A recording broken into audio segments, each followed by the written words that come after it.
Hello दोस्तों, कैसे हैं आप लोग। आशा है आप लोग सब लोग ठीक होंगे। ऑनलाइन क्लास पे आप लगातार संख्या पद्धति से संबंधित जो क्वेश्चन थे आपके कंपटीशन में आते रहते थे, उन पर चर्चा कर रहे थे। उसके जो कुछ खास क्वेश्चन और बचे हुए थे वो आज हम लोग वीडियो में डिस्कस करेंगे। और जो भी बच्चे और भी कोई क्वेश्चन आपको जो ना आ रहा हो वो आप लोग इसी के जो कमेंट में आप डाल दीजिएगा, उसको किसी वीडियो में आपको बता दिया जाए। फिर भी क्वेश्चन कोई समझ में नहीं आ रहा है तो आप उसको एक बार बता देंगे तो आपका वो सॉल्व करा दिया जाएगा। ठीक है भाई, तो हम लोग आज का सेशन शुरू करते हैं। आप लोग यदि पसंद आता है लाइक शेयर अवश्य करिएगा। और ऑफलाइन बैच यूपी पुलिस के दो अभी चालू हो गए हैं, एक मॉर्निंग में 7 बजे से, दूसरा आपका 10 बजे से। जो बच्चे दोना क्षेत्र के आसपास जो भी बच्चे हैं वो आप ऑफलाइन बैच ज्वाइन कर लें। ठीक है, हम लोग पढ़ते हैं। पहला आज का सेशन रहेगा मैथ के। सभी हम लोग क्वेश्चन लिए हम लोगों ने, उसमें से पहला क्वेश्चन आपका ये है कि संख्या का 40% उस संख्या के 3/5 से 20 कम, तो उस संख्या का 25% क्या होगा। अब एक तो परसेंटेज से लगा दो। जैसे परसेंटेज की बात करें हम लोग, तो परसेंटेज अगर देखा जाए, एक संख्या का 40% है और दूसरा आपका हो जाएगा 3/5 का मतलब होता है आपका, अगर देखा जाए तो 5 दूनी 10, 60% हो गया आपका। ठीक है, ये आपका 40% है। दोनों डिफरेंस कितना है आपका 20। तो यहाँ अंतर है आपका 20% की वैल्यू जो है वो 20 है। तो 1 बराबर 1, 100 बराबर 100, ये संख्या आ गई 100। ठीक है भाई, अब इस संख्या का चाहिए आपको। यहाँ देखो आप ध्यान से, कितना डिफरेंस 20 का अंतर है आपका। 20 बराबर आपको 20 दिया गया, समझ पा रहे हो। जब 20 बराबर 20 दिया गया आपको, तो डिफरेंस के अकॉर्डिंग आप चलेंगे तो बहुत सीधा सा इफेक्ट ये रहेगा कि इसमें अंतर आपका कितना है, 20 कम है, तो 20 की वैल्यू 20, 1 बराबर 1 और 100 बराबर पूरा कितना हो जाएगा 100। हर चीज़ कितने परसेंट होती है आपकी, 100% होती है। तो संख्या कितनी आ गई, 100 आ गई। ठीक, अब इसका चाहिए 25% इसमें गुणा करेंगे, या फिर आप डायरेक्टली निकाल सकते हैं 25%, बात एक ही है। ठीक है, 125 कितना आएगा। ठीक है भाई, बहुत ही अच्छा छोटा क्वेश्चन था, इसको आगे बढ़ाते हैं हम लोग। अगला क्वेश्चन दे रहा है आपसे, यदि दो संख्याओं के वर्गों के बीच का अंतर 88, उन संख्याओं के वर्गों का योग और 250 संख्या क्या होंगी। देखो बहुत सीधा क्वेश्चन है कि वर्गों का अंतर दिया 88 और वर्गों का योग दिया गया है 250। ठीक है, अब नियम तो कहता है जोड़ के आधा घटा के आधा, जोड़ के आधा x माना जाए, घटा के y माना जाए। तो उससे भी लगा सकते हैं हम लोग। आप चाहो तो जोड़ के आधा कर दो, चाहो तो आप घटा के आधा कर दो। ठीक है, वहाँ से आपको x वैल्यू मिल जाएगी और y वैल्यू मिल जाएगी। एक तरीका ये रहेगा। दूसरा तरीका ये है आपका कि जब भी द्विघात समीकरण के देखे तो ऑप्शन लगाइएगा। ठीक है, 10 का वर्ग 100 में फिर 4 कम तो आएगा नहीं। ठीक है, 8 का 14 का 96 और 64 करेंगे तब भी बात नहीं बन रही। आप इसको जैसे रखोगे, या फिर इसको दो इक्वेशन जब भी ऐसी कहीं आ जाते हैं तो बहुत सीधा सॉल्व करने का तरीका यही होता है कि जोड़ के आधा घटा के आधा। जोड़ के आधा x² की वैल्यू आएगी और 288 और 250 88, 8 5 13 3, हाँ फिर आया आपका और 338। ठीक है, इसको आप काट दीजिएगा, काटो से 8 8 5 13 3 फिर 1, यहाँ से इसका आधा करना है तो 2 एकम 2, 2 छंग 12, 2 में 18, 169 किसका वर्ग होता है 13 का। तो बड़ी संख्या 13 होगी और 13 किसी में है ही नहीं, तो यही हो गया। या इसको ऑप्शन लगा दो आप, बहुत सीधा सीधा। ऑप्शन भी यही कंडीशन रहेगी। ऑप्शन क्या है कि जैसे ही आप इसमें 13 रखो, 13 का वर्ग 169 और 9 का वर्ग 81, घटाओगे आप 88 आ रहा है, और इनको जब जोड़ोगे तो 250 भी हो रहा है। ठीक, अतः आंसर ज़्यादातर आप ध्यान रखिएगा जब वर्ग और कहीं दिए जाएँ तो आप उसे ऑप्शन से लगा दो, ज़्यादा स्टेबल होता है। ठीक है भाई, एम एन दो पूर्णांक हैं जहाँ m पावर n बराबर 121। ये आपका बहुत ही इंपॉर्टेंट क्वेश्चन है, कई बार पूछा गया है पेपरों में, इसको ध्यान रखिएगा। ठीक है, कुछ कमियां होती हो तो बताइएगा, सुधार किया जाए, क्योंकि संस्था में भी टाइपिंग वगैरह थोड़ा प्रॉब्लम आती है, लेकिन कुछ दिनों बाद सुधर जाएगा आपका मामला। क्वेश्चन सभी जो आपके आते रहते हैं उनको हम चर्चा कर रहे हैं। तो ये दिया गया m की पावर n की वैल्यू 121। तो अब पहला काम है कि ये घातांक के रूप में बनाइएगा। घातांक का रूप आप जब बनाएंगे इसको तो किस रूप में दिखेगी आपको, तो आप देखेंगे कि m पावर n इसको अगर हम देखा जाए तो ये हो जाएगा 11 का स्क्वायर। इस किस होता है आपका, आप ये कहेंगे m का मान 11 है और n का मान 2, ठीक है। और इसका उल्टा पूछा 2 की पावर, मतलब n की पावर m पूछा गया है, तो n की पावर m का मतलब हुआ 2 की पावर 11, ठीक है।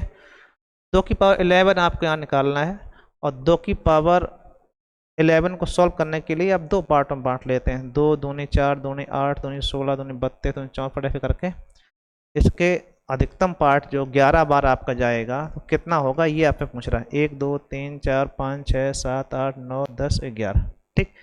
तो 6 आप अलग कर लो, जहाँ तक आप गुणा करना आसान होता। 2 दूनी 4, दूनी 8, दूनी 16, दूनी 32, 64, दूनी 28, दूनी 256, ठीक है। 256 यहाँ तक कर लो आप, और 2 4 दूनी 8 गुणा और करना है। 8 6 48 की 8, हाफिलाई 4, 8 5 40 4 44 4, हाफिलाई 4, और 8 दूनी 16 4, 8 दूनी 16 4 20, 2048 आपका आंसर आ जाएगा। अतः आंसर आपका सी सही, ठीक है। या 2 की पावर 5 32 होता, 32 गुणे 32 1024 दूनी आपका आ जाएगा 2048, ठीक। जैसे आपको अच्छा लगे। कुल मिला के 2 की पावर 11 को आपको सॉल्व करना था, कितना आया आपका, आप कहेंगे 2048, ठीक है भाई। चलो अगला देखते हैं। आपसे कहा गया अभाज्य गुणनखंडों की संख्या बताइएगा। जब भी अभाज्य गुणनखंडों की संख्या कहीं पूछी जा रही हो तो एक ही तरीका आप ध्यान रखिएगा, 30 की पावर 7 है, यहाँ पे 22 की पावर 5 है, यहाँ 34 की पावर 11 है। आपको एक बात ध्यान रखना है कि जब भी संख्याएं दी जाएं तो जो बेस है आपका वो अभाज्य होना चाहिए, ठीक है। क्योंकि अभाज्य गुणनखंड तभी आएंगे जब आपका बेस अभाज्य हो। तो अभाज्य गुणनखंड के लिए आप क्या करें, 30 फैक्टर करेंगे तो आप क्या करेंगे हम लोग, 2 पंचे 10 दिया 30, 22 के 2 11 22, 34 के 17 दूनी 34। तो जो जिसका फैक्टर है उस पर बराबर घात आती है, तो 7 इस पर 7 इस पर 7, 5 5, ठीक। ये 11 11, इन सबको जोड़ेंगे 7 21 जे, इन्हीं घातों को जोड़ते हैं हम लोग, ठीक है। 5 5 10 जे और 11 दूनी 22, वो कुल मिला के हो गया 2 1 3 2 53, ठीक है। तो 4 1 5। आप कहेंगे कि अभाज्य गुणनखंडों की संख्या कितनी होगी, 53, ठीक है भाई। अच्छा क्वेश्चन है, पर ध्यान दीजिएगा। अगला देखिएगा, एक स्नो को दो आधारी बाइनरी पद्धति में बदलेगा। ये बाइनरी पद्धति में पूछा गया, दो आधारी मतलब बाइनरी पद्धति, कंप्यूटर भाषा में चेंज करना है, ठीक है। तो बहुत सीधा सा ये है कि जो संख्या दी जाए आपको वो आप इस टैब से लिख के 2 से भाग लगाना चालू करो, ठीक है। जैसे 109 लिखा हुआ, बाइनरी बदलने का तरीका बता रहे हैं आपको। तो आप पहले इससे 2 से भाग लगाओ, शेष इस साइड जितनी बाजी जाए उस साइड, ठीक है। और जहाँ तक कट जाएगा उसके आगे देखते हैं हम लोग, जैसे 2 पंचे 10 और 2 दूनी 4 और चौको 8, ठीक है। 54 आया, 2 पंचे 10 2 चौको 8, 1 बचा आपका, ठीक। 2 से काटोगे, 2 ने 4 1 बचा, 2 फत्ते 4 27 दूनी 54 होता है आपका, तो यहाँ पे 0 शेष। 2 से काटा और 13 दूनी 26 होता है, 1 बचेगा आपका। 6 दूनी 12 हो जाएगा, 2 छंग 12 आपका, 1 बचा आपका। यहाँ करेंगे 2 3 6 हो गया, 0 हो गया। आप कहेंगे 2 एकम 2 हो गया आपका, और यहाँ 1 शेष बच गया।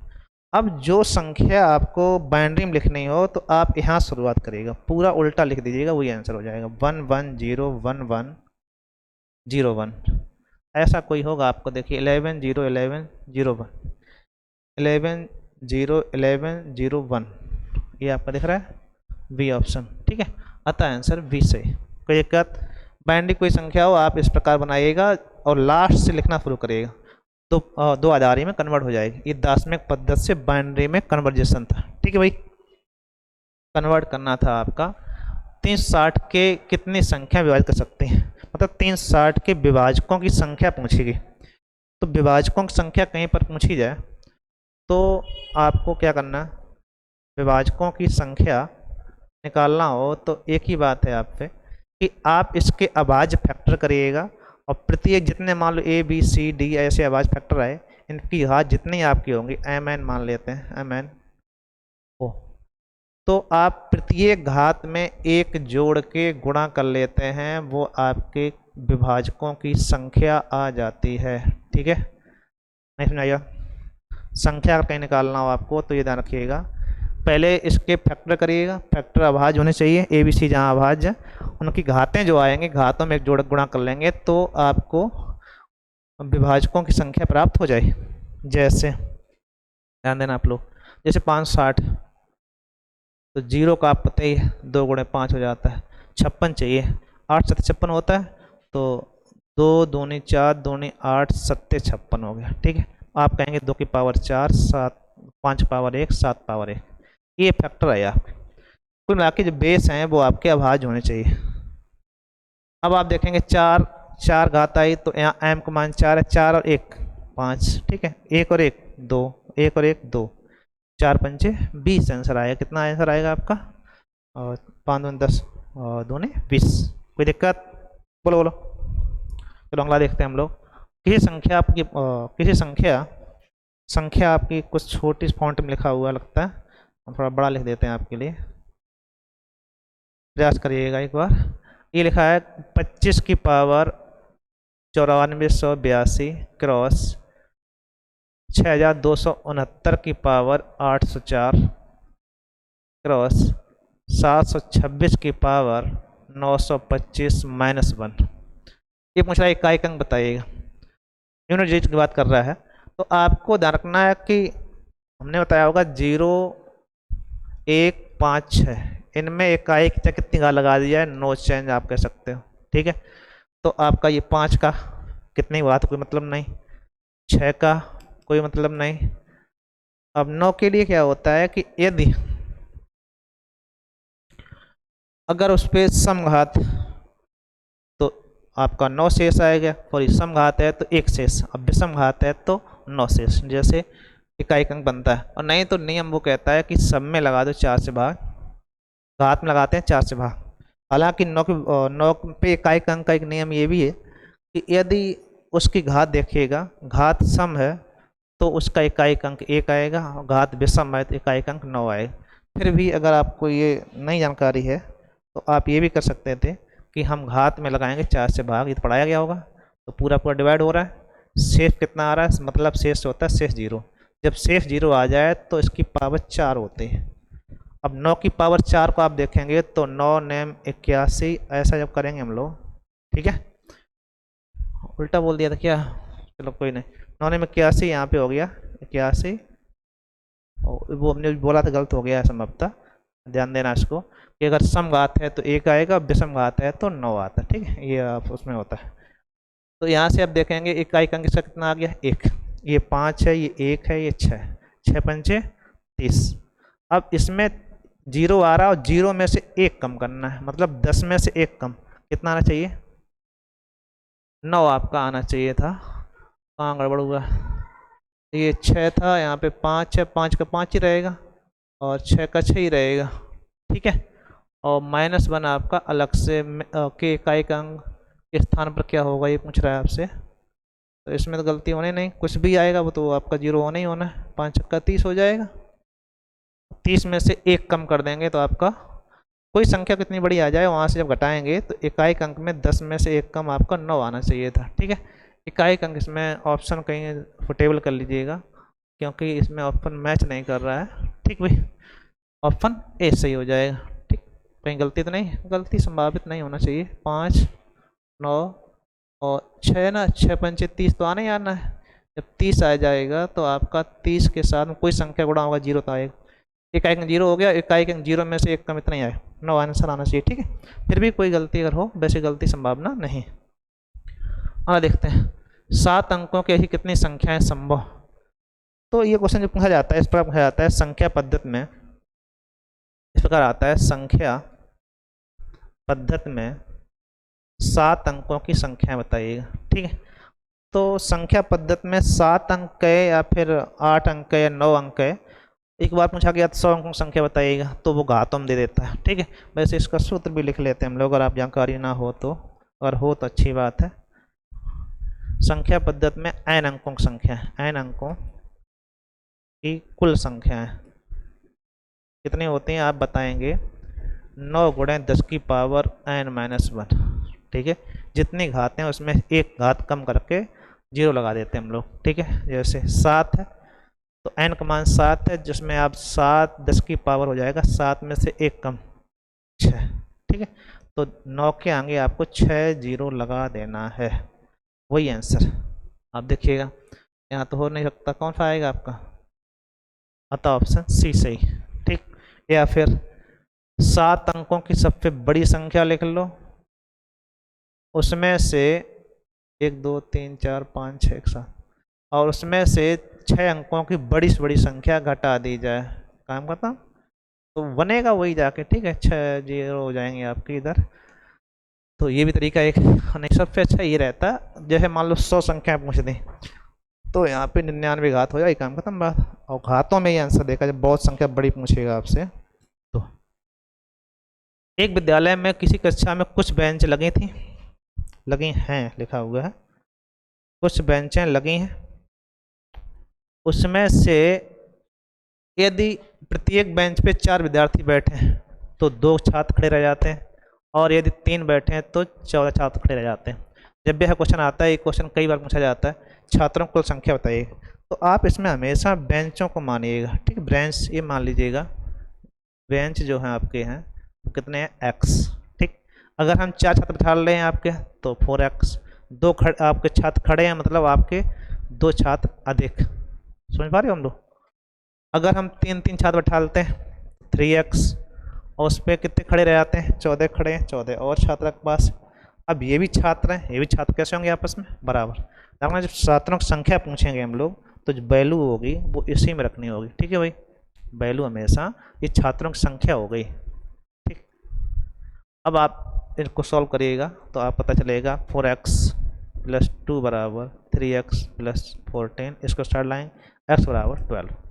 अब ये मान इसमें चक्कियों रख दो आप, ये जो 12 आया है आपका, ये क्या है, बेंचों की संख्या हो गई 12, ठीक है। तो 5 चौक 48 2 50, अब बात 36 14 50, एक ही बात, ठीक। आंसर आएगा 50। कोई दिक्कत आया ना करो, सही है। अगला देखिएगा भाई, कुणाल को प्रत्येक सही प्रश्न के लिए 4 अंक मिलते हैं और प्रत्येक गलत प्रश्न के लिए 3 अंक होता, मतलब कम कर दिए जाते हैं, काट लिए जाते हैं, माइनस मार्किंग, ठीक है, नेगेटिव कम कर दिए जाते हैं।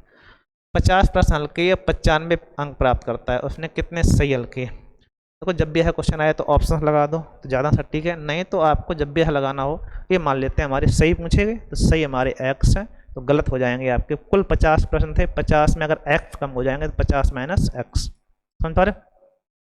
अब वो ये कह रहा था आपसे कि जो सही प्रश्न है उसके 4 नंबर देते हैं, तो 4 का जो सही में आप क्या करना है, 4 का गुणा कर दो, गलत में आप 3 का गुणा कर दीजिएगा, 50 minus x.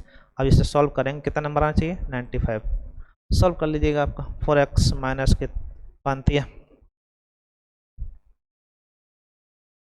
Minus minus plus 3x बराबर हो गया 95, इसको ले जाओ साइड, हो गया 7x बराबर 5 और 9 5 14 4 प्लस 1 245, ठीक है। 7 काट दो, 7 21 और 1 बचा, नहीं 21 के बाद 3 5 35।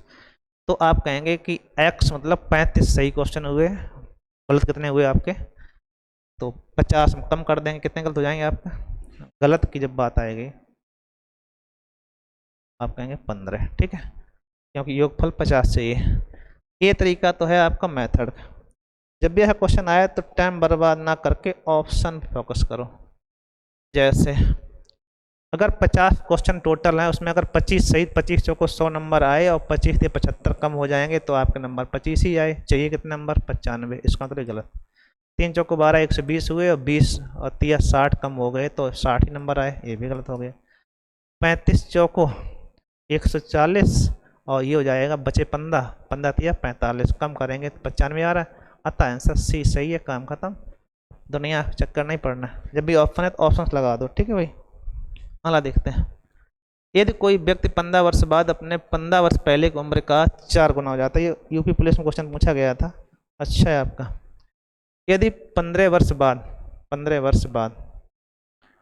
वर्ष पहले की उम्र का क्या गुना हो जाता है, मान लो यहाँ पर x था, यहाँ कितना हो गया आपका 4x, 4 गुना हो जाता है, तो वर्तमान आयु की आपको ध्यान रखना, वर्तमान यहाँ पर मेन पॉइंट है, तो वर्तमान जहाँ से पूछा गया वहाँ ध्यान रखिएगा। 4 साल बाद, 4 साल पहले। इन दोनों में डिफरेंस कितना दिख रहा है आप? 3x। और यहाँ से 4 15j 15j कितना अंतर हो गया? 30। 3x की वैल्यू 30 हो गई तो x कितना आ गया? 10। ये व्यक्ति पहले कै साल का था? 10 साल का, ठीक। और 10 15 वर्तमान कै साल का है? 25 साल का। और 25 15 कितना हो जाएगा? 40 साल, ठीक है। तो वर्तमान में पूछा गया कितना आंसर आएगा? 25। अतः आंसर आपका ए सही, ठीक है भाई। अगला देखिएगा आप लोग, यदि कोई संख्या x जब 7 से विभाजित की जाती है तो शेषफल 1 आता है। x को आपने 7 से विभाजित किया तो शेषफल 1 आया। आपने बताया जिससे भाग लगा उसको शेष जोड़ लेते हैं, संख्या आ गई कितनी? x वैल्यू आप 8 मान सकते हो। दूसरी कंडीशन, y को जब 7 से विभाजित किया तो शेषफल 2 आता है। y बराबर हो जाएगा 7 से विभाजित किया तो आपने 2 आता है, 7 2 9 हो गया आपका, ठीक है। अब उसने कहा x y को 7 से विभाजित करेंगे तो x प्लस y को विभाजित करेंगे हम लोग तो 8 9 17 में भाग कितने लगाना आपको? 7। 7 दूनी 14, क्या बचे आपके? 3 शेष बच जाएंगे आपके, ठीक है। या फिर ये भी होता है कि जो अलग अलग शेष आ रहे हैं, अगर एक ही विभाजक है तो शेष को आप जोड़ लेते हैं, 2 और 3, ठीक है। अतः आंसर 3 सही है, ठीक भाई। ठीक है, इतने क्वेश्चन आपके थे और अभी हैं। अच्छा, ये क्वेश्चन शीट खराब लग गई थी, फिर देखिएगा। उन्होंने कहा है कि निम्नलिखित तथ्यों पर विचार कीजिएगा। 23 क्या है, 23 क्या है? हमने इस पे क्वेश्चन चर्चा की होंगी आपके जब पढ़ा रहे थे। 23 है मतलब 23 क्या है? तो पहला काम देखिएगा कि इसमें रूट नहीं लगा, रूट के अंदर माइनस नहीं है तो वास्तविक संख्या तो है ही, और वास्तविक संख्या है और इसके ऊपर रूट नहीं लगा है तो ये अपर में भी नहीं, ठीक है। अपर में संख्या आपकी नहीं है। आप ये कहेंगे कि एक अभाज्य संख्या, बिल्कुल सही बात। और ये नंबर है तो कैसा होगा? पूर्णांक है तो परमेय संख्या भी होगी, पूर्णांक है तो परमेय संख्या भी होगी, क्योंकि सभी प्राकृतिक संख्या कैसी होते हैं? परमेय संख्या होते हैं। तो आप कहेंगे 1 2 3 सही है, 1 2 3 सही, चौथा गलत। 1 2 3 किस में ऑप्शन मैच कर रहा है? बी ऑप्शन में, ठीक है भाई। 12 व्यक्तियों के समूह में सैनिक और कैप्टन है। यदि 15 सैनिकों पर एक कैप्टन हो तो समूह में कुल कैप्टनों की संख्या, देखो इसमें गलती सिर्फ इतनी होती है कि 12 व्यक्ति हैं और बच्चा तुरंत 15 भाग लगाता है, आंसर जो भी आएगा 15 28 20 कर देगा, 80 ऑप्शन मिल जाएगा। लेकिन ऐसा नहीं करना है, आपको करना क्या है कि 15 सैनिक पर एक कैप्टन है तो 15 और 1 16 के ग्रुप में एक कैप्टन हुआ जाके, तो आप 120 में भाग लगाएंगे 16 से, ठीक है। 16 काटेगा, 16 सत्ते 112, कितने बचे? 8 16 पंचे 80, 75 आंसर आएगा आपका, ठीक है भाई। गलती ये होती है कि तुरंत बच्चा 15 भाग लगाता है, वही गलती हो जाती है। नहीं समझाइएगा, इस वक्त से हमने इसमें भाग लगा दिया, 75 बार जाएगा, वही आंसर आपका, ठीक है। एक गेंद जमीन पर ठप्पा खाकर जमीन के पूर्व ऊंचाई के, यहाँ पे आपको जो नहीं दिख रहा है वो 3/4 भाग है, ठीक है। पूर्व ऊंचाई की 3/4 भाग ऊंची उठ जाती है। यदि गेंद को 32 मीटर ऊंचाई पर फेंका जाए तो तीसरे ठप्पे के बाद उसकी ऊंचाई क्या होगी? ये भी आपका इंपॉर्टेंट क्वेश्चन है, खूब पेपरों में आता रहता है कि जब भी यह क्वेश्चन आए, है लगाने तरीका सिंपल है, अगर नहीं आता तो कठिन हो जाता है आपका। जैसे उसने 32 मीटर ऊंचाई फेंका है और कितनी उठती है? 3/4। अगर 3/4 ऊंची उठ रही है, क्या ठप्पा लगाने? तीसरा ठप्पा। तो 3/4 का आपको 3 बार गुणा कर देना है, वही आपका आंसर, ठीक है भाई। आप सॉल्व कर लो, आप 4 चौको 16 दूनी 32, 2 दूनी 4, 27/4, 27/2 मतलब 13 से 1/2 आंसर आ जाएगा। अतः आंसर बी सही, ठीक है। आज शीट में इतने क्वेश्चन थे, आप लोग देखिएगा, लाइक शेयर करिएगा, सभी क्वेश्चन इंपॉर्टेंट है परीक्षा दृष्टिकोण से। आगे हम लोग कुछ और इंपॉर्टेंट क्वेश्चन चर्चा करेंगे, आप लोग इसको देखिएगा और लाइक शेयर करिएगा, ठीक है भाई। Thank you.